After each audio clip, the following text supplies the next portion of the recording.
नमस्कार, आप देख रहे हैं हल्ला बोल टीवी। मैं हूं असद अली। मोहम्मद दीपक से भी ज्यादा इंस्पेक्टर दीपक की अब चर्चा हो रही है। आखिर कौन है ये इंस्पेक्टर दीपक? आइए इनके बारे में विस्तार से जानते हैं हल्ला बोल टीवी के संपादक दीपक शर्मा से। देखिए, मोहम्मद दीपक की कहानी तो आपने खूब सुनी होगी। कैसे मोहम्मद दीपक नाम तो दीपक कुमार होगा, लेकिन उसने हिंदू मुस्लिम एकता की मिसाल रखते हुए कहा कि मेरा नाम मोहम्मद दीपक है, और वो पूरे हिंदुस्तान में मशहूर हो गया जी। अब बिहार में चर्चा हो रही है इंस्पेक्टर दीपक की। दीपक नाम के लोग प्रतिभाशाली तो होते ही हैं, मेरा भी नाम दीपक है जी। तो इंस्पेक्टर दीपक की खूब चर्चा हो रही है। चर्चा इसलिए हो रही है क्योंकि पप्पू यादव को कल रात गिरफ्तार करने जो टीम गई थी, उस टीम में इंस्पेक्टर दीपक भी थे। और इंस्पेक्टर दीपक जो आईपीएस पहुंचे थे भानु प्रताप सिंह, वो वर्दी में थे, लेकिन इंस्पेक्टर दीपक सिविल ड्रेस में थे। उन्होंने कमाल का लाल कलर का जैकेट डाल रखा था और वर्दी में थे नहीं। तो सांसद महोदय ने पूछ लिया कि आप सिविल ड्रेस में कैसे आप आए हैं मुझे गिरफ्तार करने के लिए, आपकी वर्दी कहाँ है? सांसद को पूरा अधिकार है, मेंबर ऑफ पार्लियामेंट है, उनको पूछने का। तो बहस हो गई उनकी। तो पूछा सांसद पप्पू यादव ने कि आप एक मेंबर ऑफ पार्लियामेंट के साथ ऐसा व्यवहार कर रहे हैं। उसके बाद उन्होंने कहा कि हम आपको बहुत इज्जत दे रहे हैं।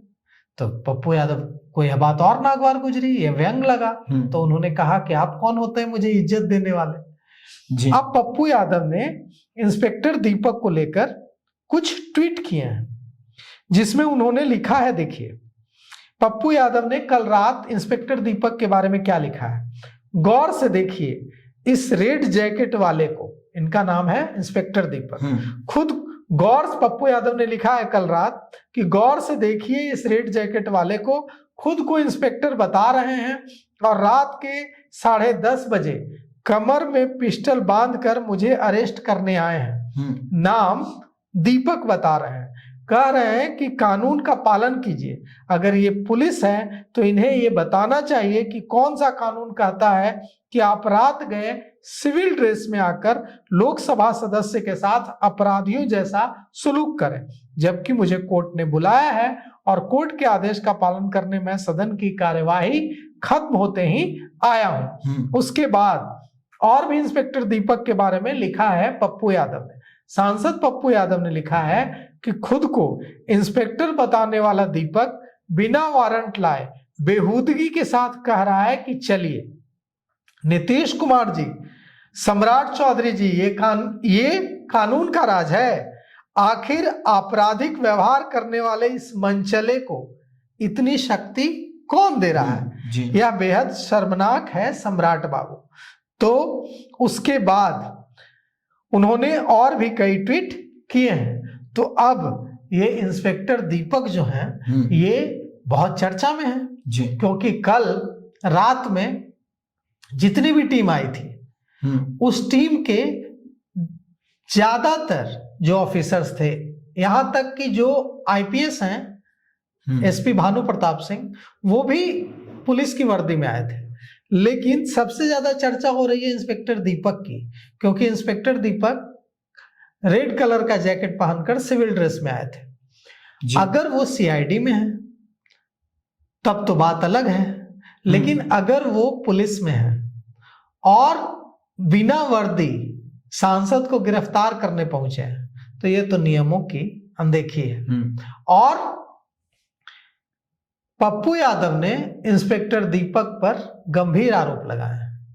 उन्होंने कहा है कि इंस्पेक्टर दीपक ने उनके साथ बुरा व्यवहार किया जी। इंस्पेक्टर दीपक को उन्होंने मनचला भी कहा है, और यह भी कहा है कि कौन इतनी शक्ति दे रही है। यह भी नीतीश कुमार और सम्राट चौधरी से पूछा है, बिहार के गृह मंत्री और बिहार के मुख्यमंत्री से, कि कौन इतनी शक्ति दे रहा है। और यह भी कहा है कि उनके साथ बुरा व्यवहार हुआ है। और अब इंस्पेक्टर दीपक जो है, उनकी इस पर क्या सफाई है? क्योंकि आईपीएस एसपी भानु प्रताप सिंह कह रहे हैं कि पुलिस कर्मियों के साथ पप्पू यादव के समर्थकों ने धक्का मुक्की की जी। तो पुलिस वहां कोई अपने व्यक्तिगत काम से तो नहीं गई थी, पुलिस वहां कानून का काम करने गई थी। कानून का काम करने अगर कोई भी सरकारी कर्मचारी जाता है और उसके कार्य में कोई बाधा डालता है, उसके साथ धक्का मुक्की करता है, अभद्र व्यवहार करता है, उसको रोकता है, उसको धमकी देता है, तो यह भी कानूनन अपराध है। तो अब इसकी भी सजा है। अब जिन लोगों ने धक्का मुक्की की है, क्या पुलिस उनके खिलाफ एफआईआर करेगी? अब उनके खिलाफ भी एफआईआर बनता है। और अगर इंस्पेक्टर दीपक ने मेंबर ऑफ पार्लियामेंट के साथ बदतमीजी की है, दुर्व्यवहार किया है, तो इंस्पेक्टर दीपक पर भी एफआईआर होनी चाहिए। कैसे आप किसी सांसद के साथ, या सांसद छोड़ दीजिए, मेंबर ऑफ पार्लियामेंट का तो प्रोटोकॉल है, आप अगर मेंबर ऑफ पार्लियामेंट के पास जाते हैं तो आप आईएएस हो या आईपीएस हो, या मेंबर ऑफ पार्लियामेंट आपके पास आते हैं, तो उसका प्रोटोकॉल है कि आपको उनको अभिवादन करना है जी। पर ऐसा नहीं कि आप आए, आप उनको बोले कि बैठिए, आपको उनका अभिवादन करना है, चाहे आप आईएएस हो या आईपीएस हो। मेंबर ऑफ पार्लियामेंट अगर आपसे मिलने आते हैं या आप उनसे मिलने जाते हैं, तो उनका जो नियम कहता है कि प्रोटोकॉल कहता है कि उनका अभिवादन करना और उनके साथ सम्मान के साथ मिलना है। तो अगर किसी भी इंस्पेक्टर, दीपक नाम हो या कोई और नाम हो, अगर किसी ने दुर्व्यवहार किया है, उन प्रोटोकॉल का पालन नहीं किया है, खराब तरीके से बात की है, तो उनके खिलाफ भी कार्रवाई होनी चाहिए। और अगर पप्पू यादव के समर्थकों ने पुलिस के साथ धक्का मुक्की की है, पुलिस को अपना काम करने से रोका है, तो उनके खिलाफ भी एफआईआर होनी चाहिए। लेकिन कानून को सख्त रुख तो अख्तियार करना ही चाहिए ताकि ऐसी स्थिति न बने। जी, तो सुना आपने किस तरह से इंस्पेक्टर दीपक चर्चा का विषय बने हुए हैं। इस पूरे मामले पर आपकी क्या राय है? अपनी राय कमेंट्स बॉक्स में जरूर दीजिएगा। तो फिलहाल इस पेशकश में इतना ही। आगे की खबरों के लिए बने रहे हल्ला बोल टीवी के साथ। धन्यवाद।